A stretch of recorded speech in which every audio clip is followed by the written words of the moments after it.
ยมื้อคืนเกือบบ่รอดฝนหยังสิมาตกคักตกแน่คักแท้ไหลเข้ามาเต็มหน้าบ้านอันนี้คือร่องรอยน้ำไหลเข้ามาเหลือแต่เศษขี้ตม บ้านอยู่ต่ำกว่าถนนก็ต้องทำใจเป็นธรรมดาออกกำลังกายซะหน่อยสับหญ้าเด้อบ่แม่นถางหญ้าสับให้มันสั้นเพราะว่าใช้เครื่องตัดหญ้าบ่เป็น ย้านงูซั้นดอกหน้าฝนฟ้าหลังฝนสวยงามเสมอมันก็แม่นความเพิ่นตั่วล่ะเนาะตอนเช้าออกมาแดดแจ๋แดดแจ่มเมื่อคืนนั่นนะฝนตกเทิงลมเทิงฝนจนบ่มีหม้องสิส้นหัวอยู่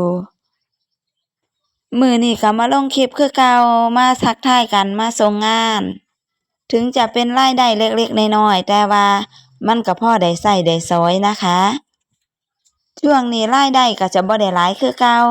แต่เราก็คงจะเฮ็ดไปเรื่อยๆดีกว่าเล่นซื่อๆจั่งใดเราก็เล่นอยู่แล้ว